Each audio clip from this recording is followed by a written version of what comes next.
Okay.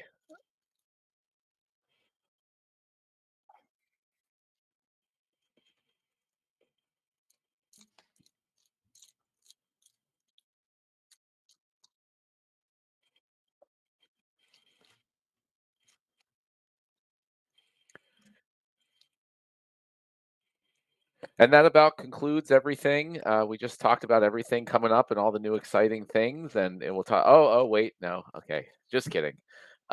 Sorry about the technical difficulties. Well, we have a. It looks like we have a new part two event up, which, well, I guess I'll. Hopefully, everyone who was watching part one will see the link for part two and come join us here. If not, we will hopefully put it all together for the replay for everybody. Where did I leave off? I was talking about land, I guess, and the I guess my high level thoughts for phase two, and specifically around alpha and beta cards and those type of things. Which again, to recap, is kind of one of the main purposes of land. The whole thought process for designing land and doing land from the beginning was it's generally an issue in trading card games where we do need to release new sets on a somewhat regular basis. But what happens with all of the old cards? I myself have many boxes of old Magic the Gathering cards in my basement. And we were kind of thinking of ways that those old cards can be utilized in Splinterlands, and that's where the whole land system came from, where the old cards are basically used on the land to create the new cards. And I understand that a lot of people are quite impatient and want more value to the alpha beta cards now. And I know with the tournament stuff that's been going on, that's become a hot topic. Um, it's coming. It will take time, but that is a major focus of land phase two and beyond. Is specifically like, how to give, not just how to give much more value to the older cards in proportion to how old and rare they are, um, but to do it in a way where it also doesn't make land totally unworkable for people who don't have those cards. We want to kind of balance the two things. I think right now there's like, even with the production limit, there's too much of a disparity between someone that has a legendary occupied plot with you know alpha gold foil legendary card on it and a totem and a title and all that, compared to, that's worth like probably 1,000 common plots. So I think in phase two, the focus is going to be kind of evening that out a bit, so that, having the older cards and the titles and all that doesn't make it such a humongous benefit just from straight production. But we have a lot of other areas where we can give extra value to the older cards, like special things that only the older cards can do, and that might be related to the whole Secret of Praetoria project, or other different areas, special resources or things that only the older cards can get. So that's the high level thinking and goal that we're trying to put in place, is to make land very accessible for everybody. We want people to be able to come in, and even if they can't necessarily get alpha or beta cards, they can be successful with common land plots and Chaos Legion cards and be a, contributing part of the whole ecosystem. But the people that do have the older cards, or the people who buy them, can really get access to more things than other people will have access to. So that's, the alpha and beta and older cards are top of mind, but it's for land. That's like literally what land is for. That's what it's built around. It's going to be a while before that comes to fruition, and if people are impatient and don't want to wait, that is what it is. We're not going to go and, try to throw in a bunch of different crazy things in the meantime, because there is a plan for those cards. It is the land system, and, we're going to be focusing on them pretty heavily when we design that out. Um, I wanted to talk about, which has been a big topic of discussion, is the whole concept of the card burning event. I know we put up the proposal, which did not pass, which is fine, and that's great, and that's the whole purpose of the proposal system, right? We propose different things, and if the community doesn't want the DAO to participate in that way, that then they vote against it, and we try something different. My thinking about the whole thing, and kind of the reason that the proposal ended up the way it did, um, I'm not I'm thinking that the whole concept of a card burning event is not the best way to go, and I've also heard this feedback from a number of players. The reason I kind of went with the proposal the way it uh, was because I was worried about the fact that like so many cards are concentrated in so few accounts. The bot army accounts from days past that earned the vast majority of those reward cards before they were soulbound. um, and it seemed like doing a card burning event with a promo card or whatever would be just basically giving those players a bunch of stuff. And I have nothing against those players specifically, but I didn't think it made sense for us to run an event that just specifically very closely caters to a very small group of players that ran bot armies and took advantage of the system back at that time. I do generally like the idea of burning cards and reducing the supply. Um, and when I think about it, also, it's like while that's cool and nice, I'm not sure it really helps things that much. Again, it just would just let those people basically be able to offload those cards for other things in an easier way. And some people have also pointed out that even though, as far as we're concerned right now, there are a lot of those cards, when you actually look at like how many max level versions of them there could be, there are not actually that many. It's uh, in the low thousands if you maxed out all of those cards. So again, if we're looking to the future, where our goal and our focus is to get like significantly more players into the game, it could turn out that those cards actually are very scarce, and that there was no need to do a card burning event specifically to benefit certain players over other players. So we're kind of going back to the drawing board on the whole idea. We still want to do burn events. I think the DEC burn event from last year was super successful. And I like that. So, and we do have plans to release promo cards this year. Uh, as we've talked about in the past. So we're kind of working out, exactly what are the promo cards we want to release, how often, and we're going to try to design different types of events for them that make sense and kind of, allow everyone sort of a more equal opportunity to participate. So I don't have more details yet on exactly how we're going to do that or what it's going to look like, but I don't want to just move forward with a simple card burning event for those reasons and based on also the community feedback. And it's one of those things where like you just have an idea like there's a lot of extra cards in the system right now. It'd be cool if we did a burning event, and then you sit down and look at the data and the numbers and try to put it together, and you realize that that might not be the best idea. And that's the type of thing that's going to happen, more and more often as we go forward. It's just you have a bunch of ideas, and sometimes when you sit down and go try to do them, you kind of see that they don't work out as you had initially thought. So stay tuned for upcoming, promo card events. I would expect the first one to be around the Bitcoin halving, which is in less than 2 months now. It's around April 20th is when that's expected. So I'd like to put together the first event to kind of coincide with that. And the last one was obviously 4 years ago. We got the Halfling Alchemist, and I think we can do something even more exciting to celebrate that, because that is a very big event in crypto and this industry as a whole. So that kind of covers the high level stuff that I wanted to talk about. You guys have anything else that you think I missed or that you wanted to mention before we jump into questions? No I questions. just, one thing I should mention that I forgot, since we did an update today, even though normally we would do one next Tuesday, we are not planning to. It will probably be 2 weeks out from next Tuesday when we do the next update. Um, we might need to do another adjusted update depending on how things go with the reward rework, but we'll let everyone know when we finalize that schedule. Cool. Yeah. So couple weeks, and we should have another exciting update for everybody. All right, I am going to jump to the pre-sorted questions from before the town hall started, and then as always, we will open it up to questions live in chat. Let's see. Pull up the screen here. All right, the first one is about crypto payments. Coinbase has removed support for native Bitcoin and other UTXO coins from its payment platform for merchants. Can we support these crypto payments using processors in the ecosystem who support Bitcoin?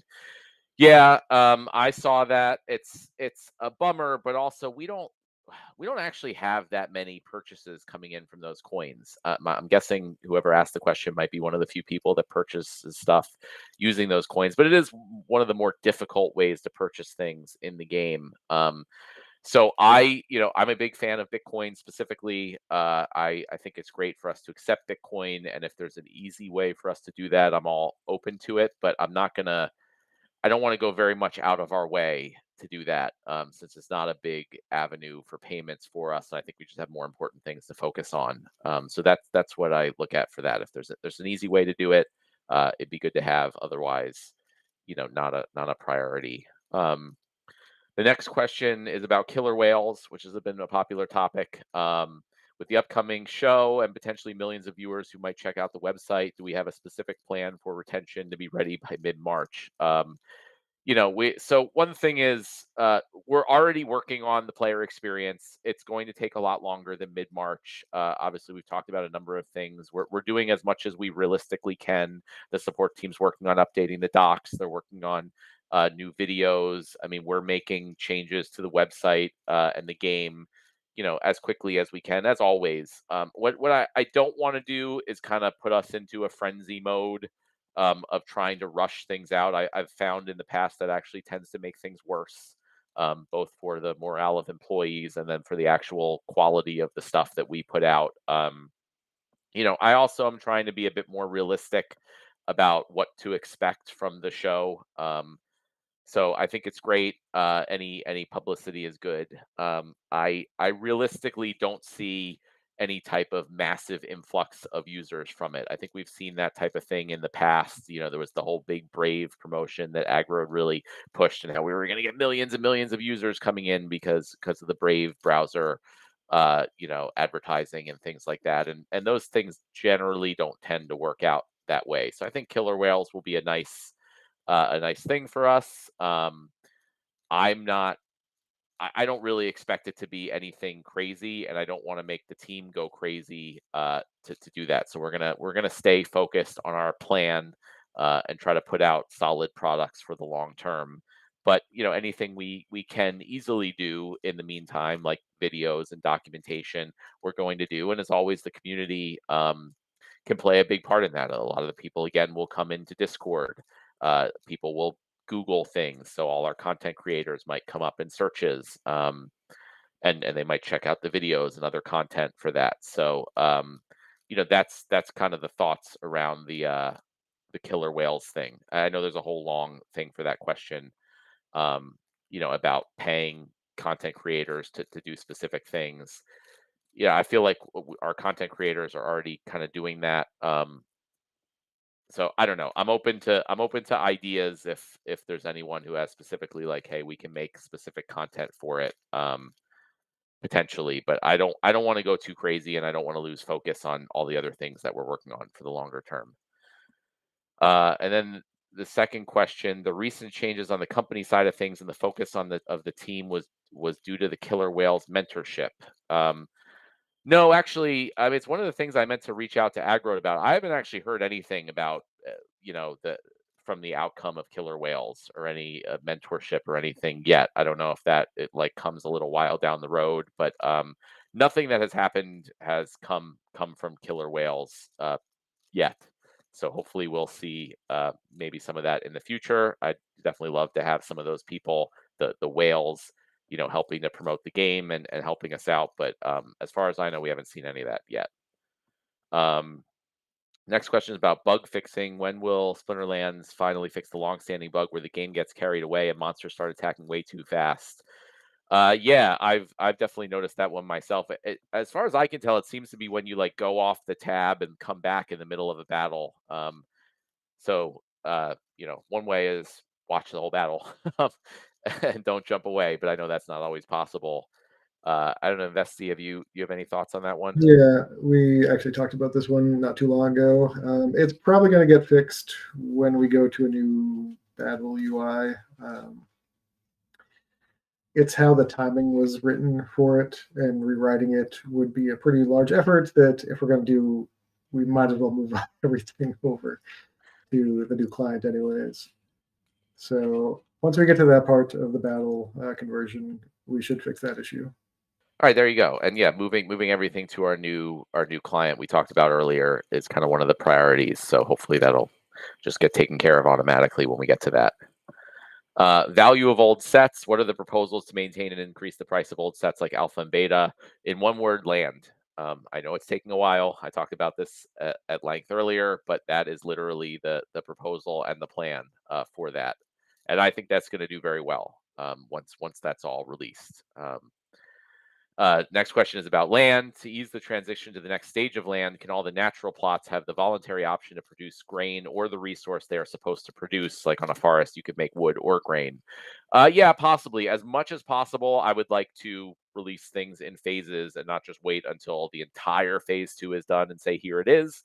But we'll have to see as we get closer, like what we're able to put out earlier in a way that works. And I think that that type of thing is a good suggestion. Starting to introduce some of the new resources, a little bit before the full thing's out. Questions about bots. Have you had a chance to think about a 3 format solution to bots? Again, I'm not going to read the whole question, but I guess the idea is having a wild format for non-bots and then a third format that's bots only. I'm definitely open to it. I've been very hesitant to add more formats because I feel like we're already, struggling to maintain enough battle liquidity in the 2 formats that we have. So, you know, again, if we're successful at having more and more players come in, I would be much more open to having more formats. Just because I'm hesitant to do it doesn't mean that we won't do it or it might not be a good idea. So if that's something like more and more players think is a good idea, we can give it a try. And worst case, if it doesn't work out well, we can always go back, I guess. But that's just the way I'm leaning right now is like, don't want to add more formats and have more chance of people not being able to find battles. Um, Next question on bots. Do you intend to implement the past proposal to minimize bot farms in wild? Uh, well, so I'm fine with it, but I wanted since we literally just today made major changes to the ranked reward system, I thought it'd be better to wait and see how that all goes, and see if the proposed changes um, even are still necessary or should be implemented the same way. So let's see how these changes go for a little while, and then see if it still makes sense to do something like that, or if it makes sense to do something different. So I guess the answer is we intend to wait and see a little bit on that one. Um, and then question: do you still think you can find a way for bots and humans to exist in the game without giving too much of an advantage to bots over humans? I also think that's where the item and spell cards, from land come into play. When we have, right now we have the tactics, but that's only a very small kind of taste of that. Um, but I think when there's that whole second phase with a large array of different items and spell cards that you can use, that'll make the game a lot more difficult for bots, I think, and hopefully, maybe even tip the scales in favor of human players being able to be more successful, which is what we're going for. So that's the current, I guess, plan for that, and we're just going to keep working towards that. But if anyone has other ideas, I'm very interested to hear them. But ultimately, I feel like just adding more complexity and steps to the game is the best way to give human players advantages over bots. The simpler the game is, the more bots are going to be able to just have databases of the best options. It's like chess or Go or things. The more different steps and turns and like look ahead that bots have to do, the harder it is.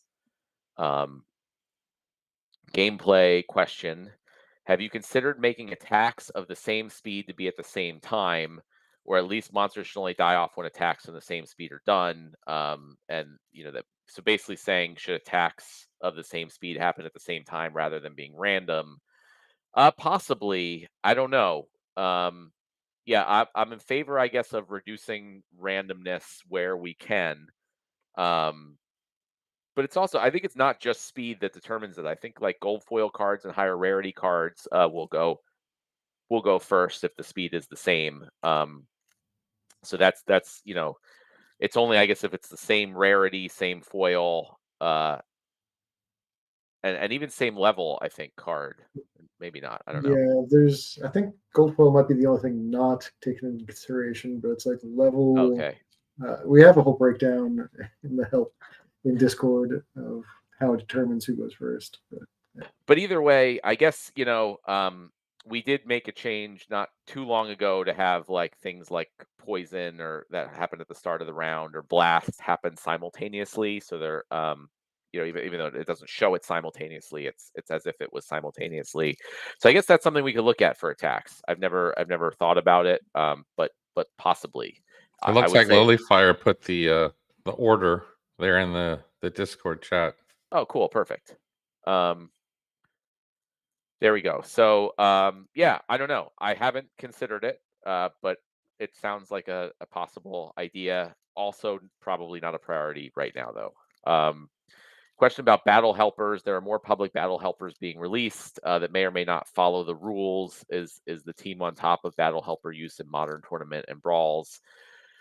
Um, yeah, I don't know if you have any thoughts on that, Investee, but battle helpers is a tough it one. is something that we spend some time on among everything else. It's also something that we try not to act too quickly on. I know people always in Discord often complain that they think people are using battle helpers or bots, and we can't just ban people based on Discord chat. We have to actually have some sort of proof, but we are still investigating that and adding more ways to track what we think might be battle helpers or bots.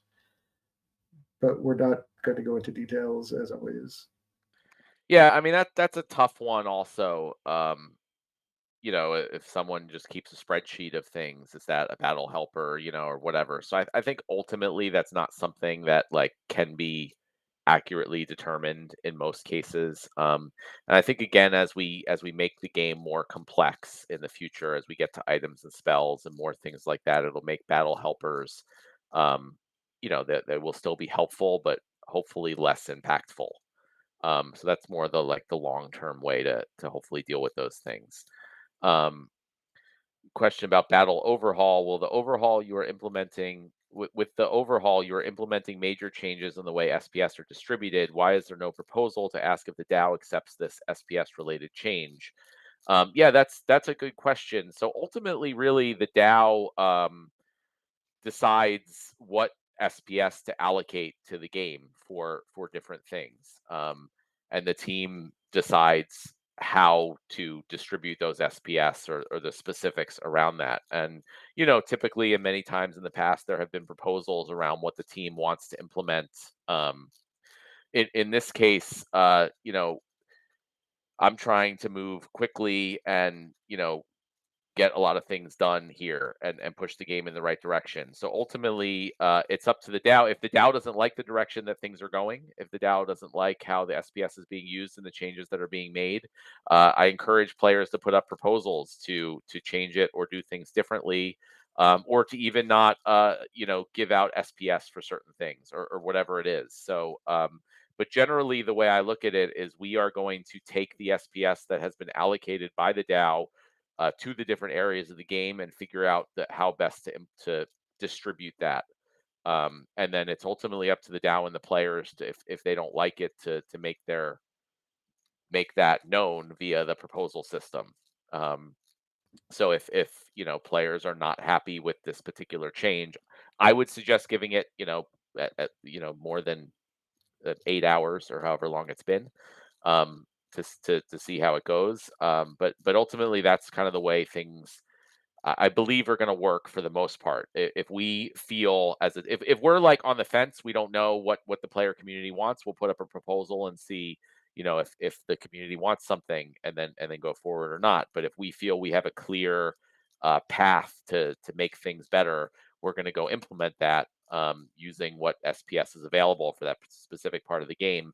And then it's ultimately up to the DAO to tell us no, effectively, if they don't like it. So, um, that's how I see that going, and for future things as well. I would also say, you mentioned major changes. There's only been really one change to the way SPS is distributed, and it's that it's no longer split out by league, and it's a large pool, one large pool, I think. So it is one change.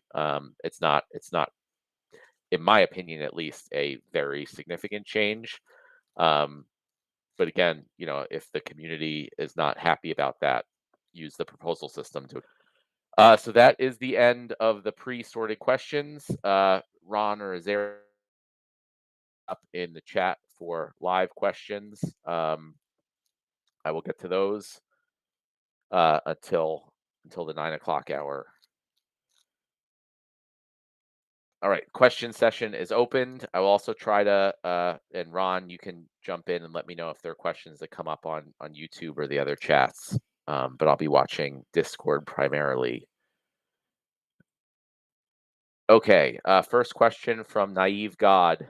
Question: When did the team? Oh wait, sorry, it scrolled. When did the team or Matt decide a change was needed for ranked, and were other options considered? Loving the new changes. Well, thank you. I'm glad you're loving them so far. I mean, I've actually really thought that these changes were needed for a very long time. I'd say at least a year. Um, and one, obviously things were a lot different a year ago. My position was different a year ago. And also the thing, like, for a long time, I was sort of scared about making major changes to the game.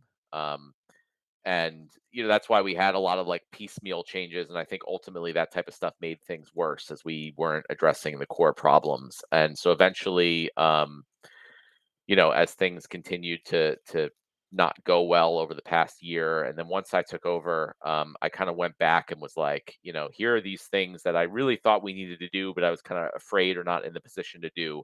And I was like, this is the time, we need to do it, we can't wait any longer. So these things were in consideration for a really long time. Lots of options were considered and discussed over that period of time. And now it was finally, well, it wasn't just that, like, it was the time to do it. We were focusing on those things. It wasn't, we need to get land 1.5 out, we need rebellion out, we need, more sales and more things to bring in revenue. We reduced our expenses, we got things to a good position, and we were focusing on the player experience. So I was like, this is the time to do it. Next question from Druids. Can we hold the word ransom for $100 billion? What word are we holding ransom? I don't know. Oh, hold the world ransom. Okay, yeah, typos are funny that way. Sure. Do you guys have a good plan to do that? Let's do it. I believe our lawyers say no, you cannot hold anything ransom. Oh, pesky lawyers. Question from Danny Boz. Investi mentioned at the start changing Gladiator cards from their very good DEC burn rate to merits. A gold foil Gladiator currently gets 50,000 DEC. Will this simply be a 1-to-1 conversion? I don't want to see 50,000 merits for a GFL, as most of these cards I have spent hundreds in stones to earn them. Well, I mean, the one thing is you don't spend any dollars directly to get Gladiator cards. So I guess the idea for that whole thing was a dust system for Gladiator cards. So you open Gladiator packs, you don't get the cards you wanted. It would be great to have a way to get rid of the cards you don't want to get cards you do want. So you can get DEC for them currently, but that doesn't help you get any more Gladiator cards. So it's currently kind of a closed system where you participate in brawls, you get merits, you get, or I know you can get them from chests too, and you get the Gladiator cards. We just wanted to keep that within the system, let you burn Gladiator cards to get more Gladiator cards. Again, always open to feedback and thoughts from players if they really don't like that option. But generally, from the team's discussions and what we've heard, we see that players want the ability to burn Gladiator cards to get more Gladiator cards, and we thought that was a neat way to do that. neat, and neat by neat, I don't mean like cool way. I meant more like a, you know, tidy way to do that. That kind of works well and keeps that all in that like closed gladiator card system. Um, question from Rudy. Oh yeah, Vesty, you want to jump in on that That's one? just going to add on that that's why we're giving advance notice. If you want to burn your gladiator cards for DEC, you still have time to. Um, they haven't been converted over to being burnt for merits yet. And Yeah, no, that's a good point, and that's why we talk about this stuff, right? Even we talk about it at the idea phase, which is a little difficult on the one hand because then if it ends up not happening or happening differently, then people say, well, you said X Y Z was going to happen. We want to be very clear that when we talk about these things, like these are the things we're considering, and we want to sort of consider them along with the community. So this is good feedback. Some people may want it, some people may not. We'll consider different things, and ultimately, if assuming it does go into place, you'll have advance notice and be able to burn them for DEC before that. A question from Rudy Edwards: will there be something about these titles that are buyable with rewards points and sellable that is somehow worth breaking the rule of keeping the rewards not liquid and exploitable?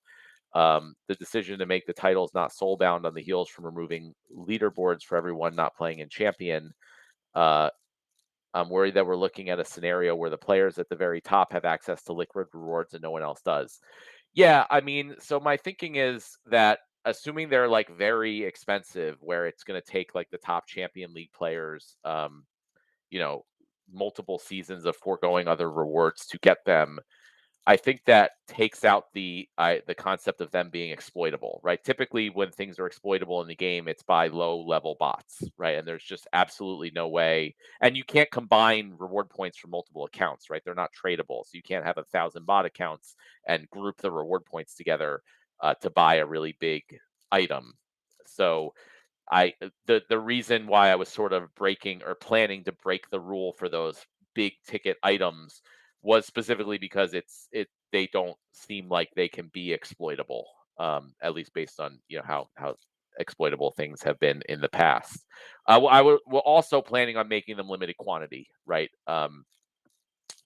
As with all titles, so there might be X amount of a legendary title that's available, um, and then once they're purchased, they're purchased. So again, it's sort of a race, right? If you take too long to do it, then you won't be able to get that title. So I think that is something that's more geared for the players at the top. But they are also the players who might already have max copies of most of the reward cards and need something else to kind of put their rewards into. And so, that's kind of the idea of those really high cost prizes. We'll see how it goes. Obviously, if there's a way that it is exploitable or something, we'll need to rethink that. But that was the thinking there.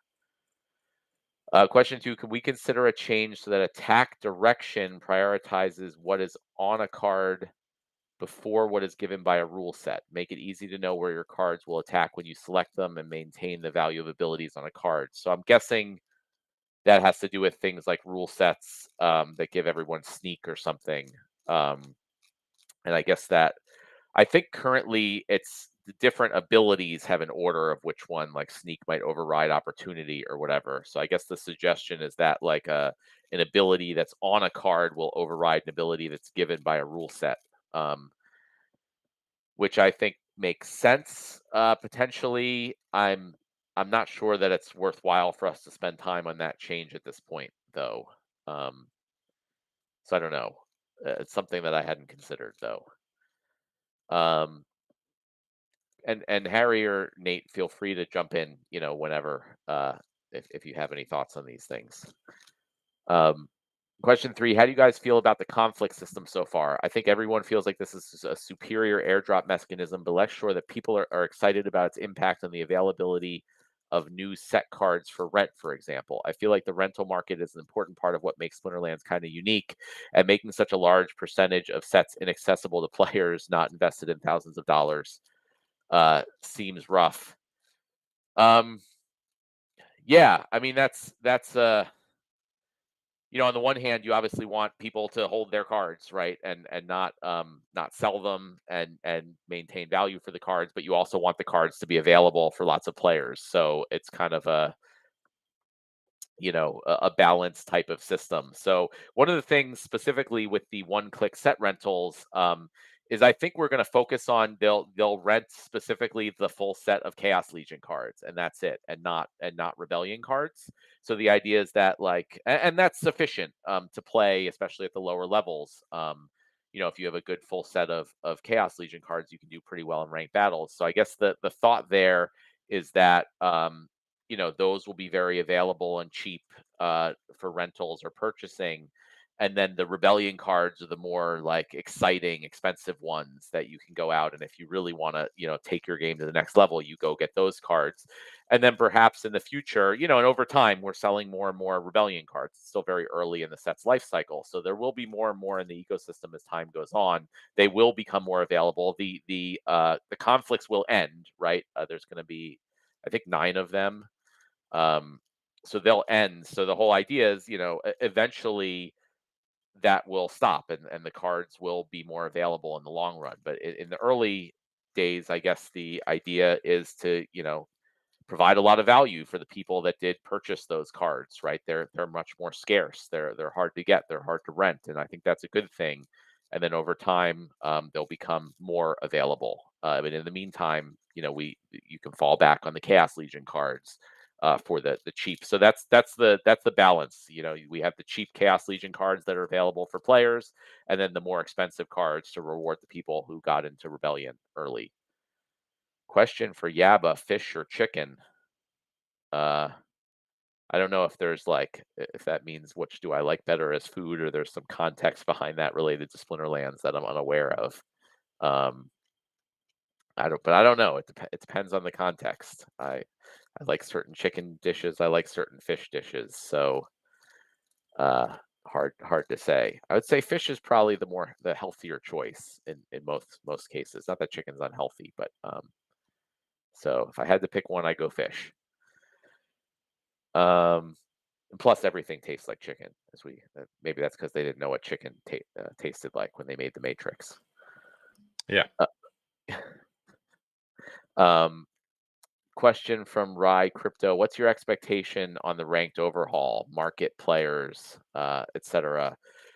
I guess my expectations are a few things. I think I mentioned them basically in the post about it, so I'm gonna try to remember what I said. But the expectations are that hopefully there will be more demand for cards, both renting and buying, because there's no cap anymore. So it's should be always beneficial for people to get higher level cards, and a lot of people who are probably not going and getting higher level cards because they couldn't will be more inclined to do so. So I'm hoping that helps that.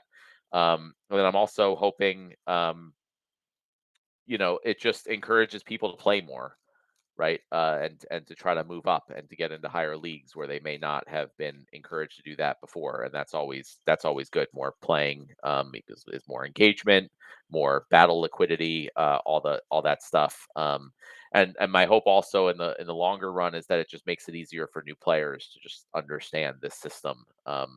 And align the incentives properly. So it's going to take a little time to see how that plays out. But those are my kind of expectations for it. Question: if there are 49 players signed up for a tournament, there are 36 more bots than humans. How many bots have signed up to compete? I don't know if that's just a math question for me, but it's in the evening and my brain's already swimming with stuff, so I'll let other people answer that one.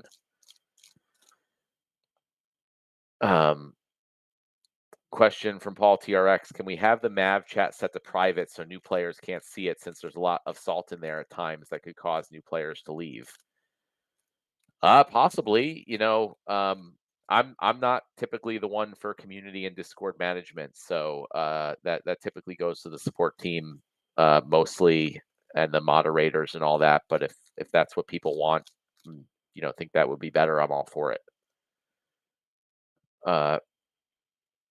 Question from Naive God: what is the max rating discrepancy with the new system? Is it plus or minus 1,000?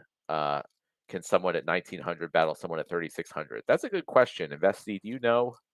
Yeah, I think it is plus minus 1,000, and it goes up as you wait in the queue. So I think that's at like 2 minutes 30 seconds right before your timeout. It checks for 1,000, but I can double check those numbers. Great. Yeah, and that's something we'll keep an eye on also. And again, the more players we have and the more games that they're playing, the less that will be a problem, right? If we have more people playing at all different levels, it should be able to find you a match without waiting and getting to that big a thing. So I guess really the answer to that is not even necessarily tweaking the numbers. It's more about how we can make the system to encourage more people to come in and play more battles. Yeah, it is 1,000, and I was watching the matchmaking a little bit as the day went on, and the matches were pretty well within a reasonable rating of each other. Uh, the cards may not have been within a reasonable matchup of each other, but the rating was. Right, and that over time, right, if players have much higher cards or much better, they're going to move up in rating. Everyone, it'll take a little time, but everyone should hopefully settle into the rating in which they belong, which is the whole idea of this system, right? To have the rating system be accurate where it was not at all before. Question: what kind of advertisement are we planning to do, and when will we do it? I've seen blockchain games advertised heavily in social media and YouTube, but why is Splinterlands not advertising? How do we expect to get new players? They will not magically appear with no effort. Yeah, 100%.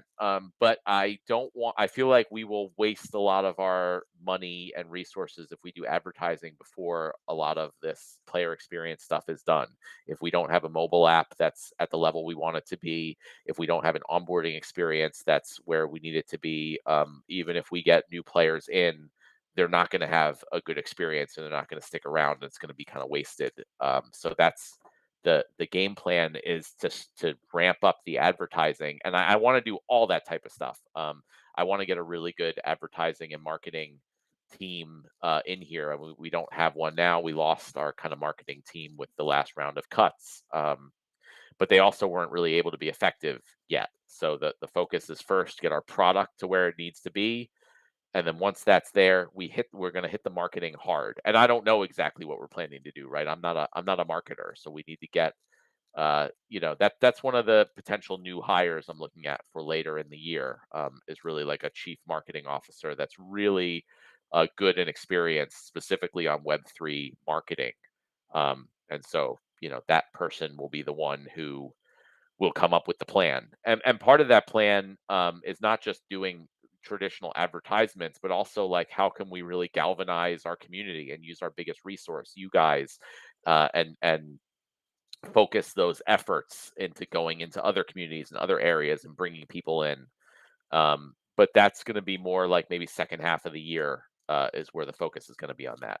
And the second question: when will we improve the mobile app? Yeah, that's again one of the major things that we're working on is upgrading our desktop website so that it can also be used for the mobile app. So we don't have to constantly rebuild everything a second time for a completely separate mobile app. When I don't know when, but hopefully this year we will have a mobile app that is just the same code base as our desktop app that automatically gets updated with everything our desktop app does. Um, Question from Phaeton 3271. Do you think it's worth targeting players who play card games such as Magic the Gathering, Pokemon, and Yu-Gi-Oh, but have no Web3 experience? How will we attract them? Yeah, so I think we're gonna target every type of demographic that we think can work out. And again, I just talked about like getting a real, expert marketing person in here. So that's part of the things that they'll be responsible for is who exactly we target, how we target them, and also keeping track of how it's going. Right? Are we successful in targeting different audiences, and if not, how can we improve it? All those things. But yeah, I mean, clearly that's like one of our target audiences is card game players.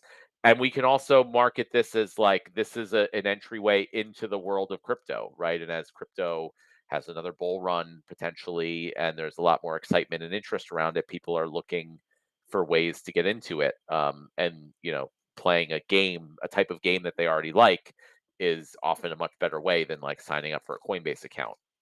So that's one area I also really would like to hit hard from a marketing perspective. A question from Intrepid Surfer: with the transfer of Soulkeep to Double Coconut, are there any plans to do a town hall with them, like an official handoff from you to them? Yeah, possibly. I mean, I expect that they will, set up their own community and Discord and things at some point, as we get closer to the launch, like any game would, and potentially do their own town halls. I mean, I'm happy to have them come on this town hall and talk about it, but I'd like to really encourage them to kind of set up their own things for specifically about the Soul Keep game. Um, just the way we would do it also if we had another third party like building a game that was using Splinterland's assets, maybe have them on a town hall to talk about it at some point, but the majority would be, their own community stuff. Question: has there been any progress toward achievements? Are they still coming, and when? We're Yeah, we're not focusing on them now. I mean, I talked earlier about like kind of our game plan.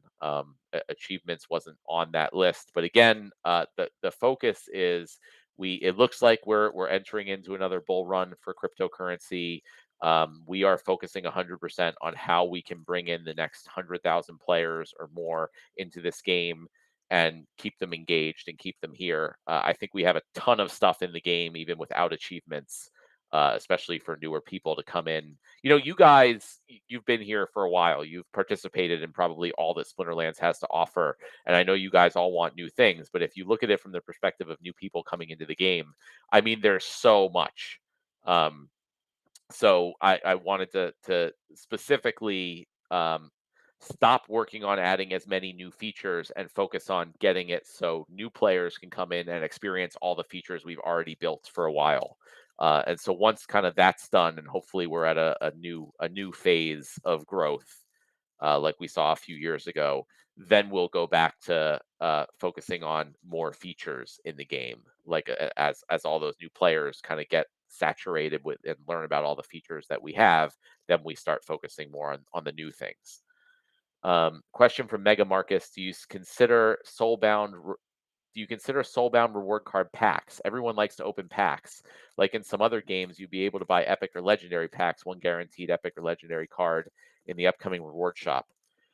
The plan is we were going to do chests that were similar to the chests that we have now, except that they are guaranteed to have Soulbound reward cards. And so you could buy a bronze Soulbound reward card chest, or a silver, gold, diamond, or champion chest. So you'd be guaranteed Soulbound reward cards in those chests, and the higher rarity chests have higher chances of legendary and gold foil reward cards. So it's basically just like the same as the current chest system if they only had reward cards. And they might contain more than one of the same card. Like, if you buy a champion level chest, it might have 10 of the same common card, or something like that. So it's not exactly the same as a pack where you get 5 random cards. We could do that, I guess. It'd have to be that much more expensive, and we do want to make it, more accessible. But you will still be able to buy things that, while not guaranteed, have higher chances of getting higher rarity cards.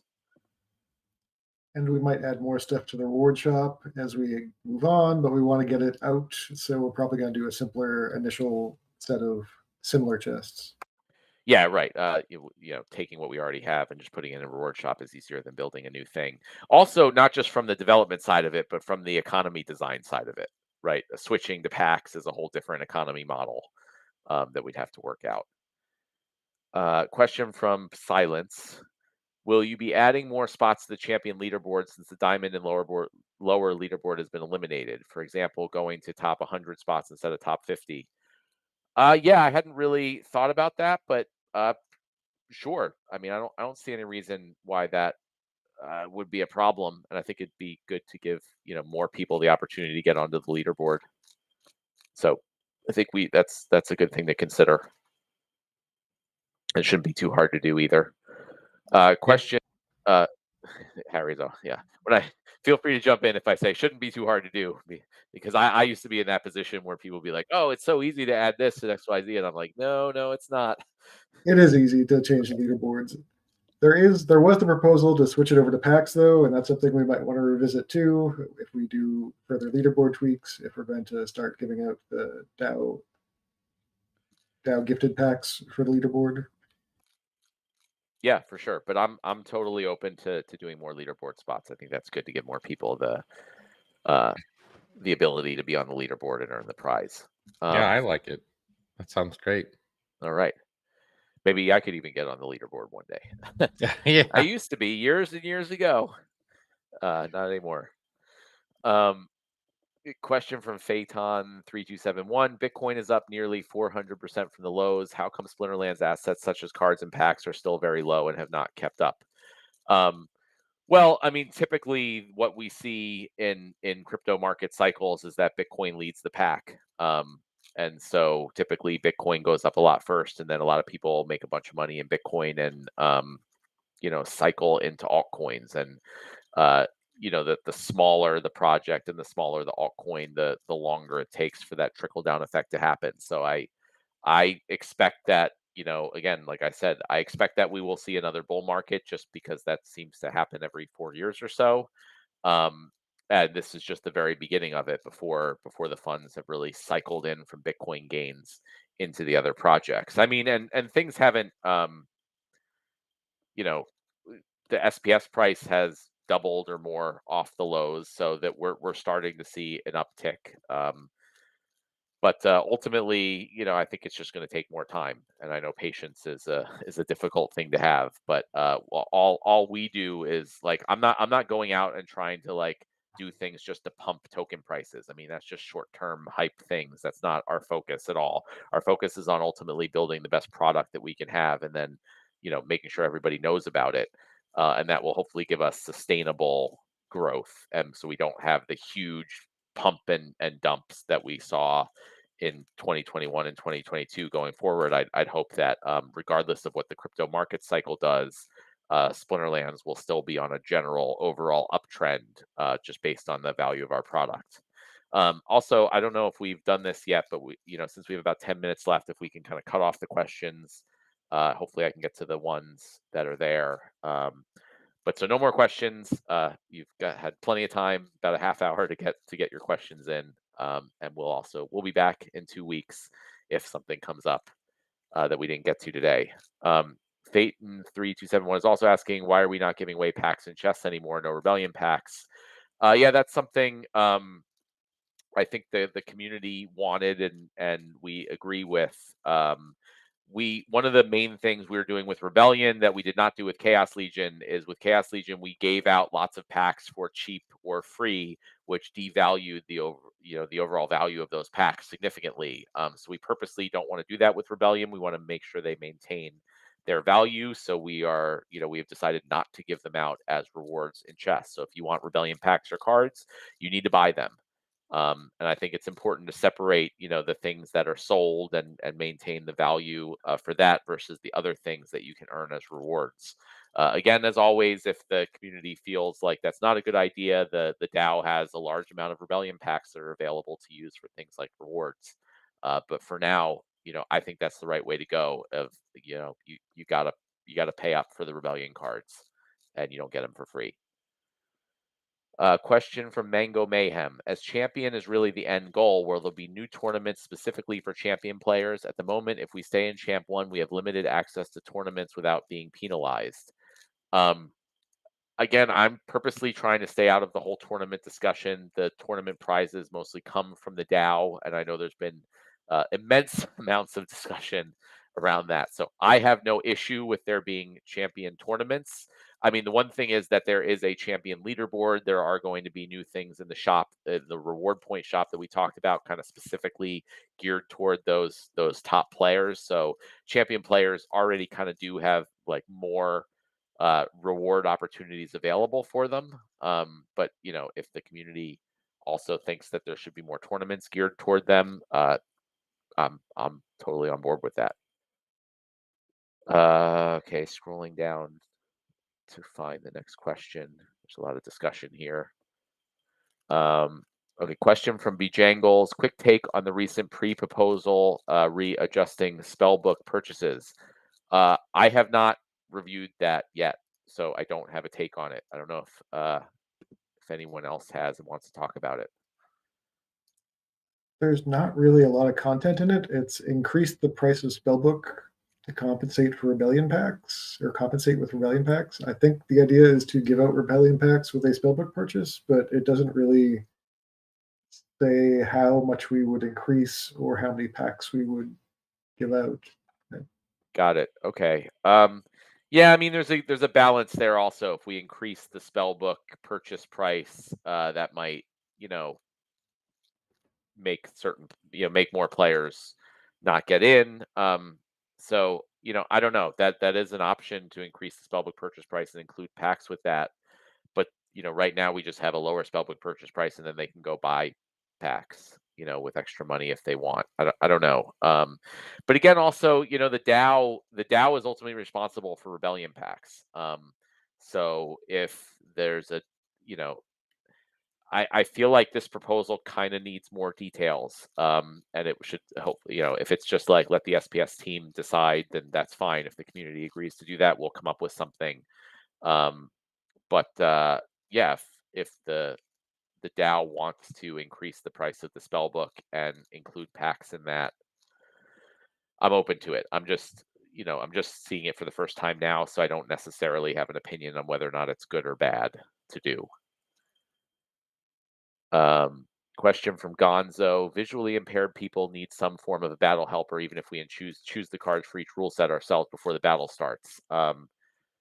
Yeah, so that's obviously a very different use case for battle helpers. And again, I don't think there's any way ultimately to make battle helpers to go away or even 100% determine if people are actually using battle helpers. So our goal, as always, with bots and battle helpers is just to increase the complexity of the game, which I think also increases the fun of the game. And then there won't be as much of an advantage if you're using a bot or a battle helper. And it can just, like the name says, help you, whether it's due to a visual impairment or just you want help with the game and being better. I think those type of tools are great, and it's on us to really make the game more involved, to make it so that it's you need more human you know decision tree pruning or heuristics that are harder for bots to do. Um, I didn't word that very well, but hopefully you guys get the idea there. That is also a problem that's something we should address at some point on our end, is that we haven't done a great job about doing screen reader compatibility on all of our new screens. It's something that is in our backlog to try to address at some point, but it hasn't been a priority since we haven't even gotten all the screens moved over yet. But hopefully we will be able to improve things like localization, screen reader compatibility, once we're finished converting everything to the new client, and we can spend some time polishing it, so it's a little better for people to use. Yeah, and hopefully as we get everything upgraded to the more modern technology, it should be easier for us to do that stuff too. That's part of upgrading the site. All the pages in the site is not just for making it mobile friendly. It's also just making it more with modern tools that are built to make it easier to do these things and just maintain and build the site in general. All right, so that's it. We've hit the end of the questions. Yeah, I just want to thank everyone again. The community is everything here, and the goal is ultimately to grow that community very, very significantly, and that should benefit everybody who is here right now. That's the benefit of being here early, and this is still early.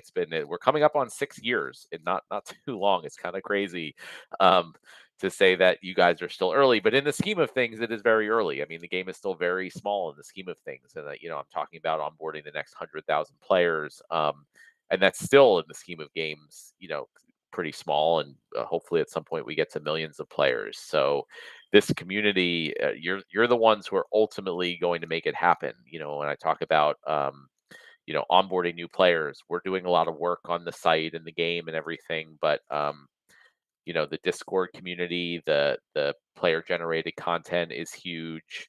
And then when we get into marketing and promotion, like, you guys are going to be our biggest resource. I'm hoping like we can have an internal team that helps direct the community and give opportunities for the community to make an impact. But really, it's going to be around everyone here to make the big splash, and just go talk about how awesome Splinterlands is. So, it's 100% not lost on me, that this all comes from you guys. Like, the fact that I get to do this every day, it's all because we have an amazing community of players. And I feel like maybe I don't talk about that enough, or I don't express the gratitude enough. And that's why I'm doing what I do every day. I mean, it's really not, for a long time I was like, oh, I want to start my own game company or my own business, and I just want to make a bunch of money and sell it for $100 million and go retire on an island or whatever. About giving, like, I have all you guys who have made all this possible for me so far, and so I need to come through for you. And it really hurts me that I feel like we haven't come through over the last couple years. We've gone the wrong direction in a lot of ways. Um, and it's just my one singular goal in life, mostly right now, is making sure we turn that around, making sure we like build this up into the product that I know it can be, get so many more people in that I know we can get so much more money coming in, and making sure that money goes into the assets, into the ecosystem. I feel like we weren't good stewards of the money we brought in the last bull run. And I'm going to make sure that changes, and specifically that the community gets the value that they deserve, and that's how ultimately we as the team are also going to get the most value in the long run. So, again, it's hard to overstate how important you guys are. I mean, there's literally, like, none of us would be here doing any of this, without you guys. And it's not just we have a community of players who like the game, but you guys are the ones who have been here through all the crap over the years, right?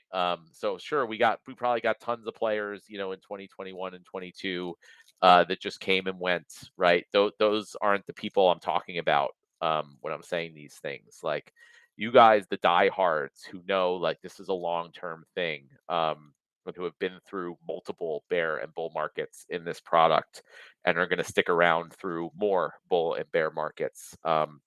That's the stuff that makes this all possible. And yeah, I am very fortunate, and I feel fortunate every day, to have you guys here to sort of do this alongside of. That goes for the team and the players. A lot of our team were players, um, initially, which is also very cool.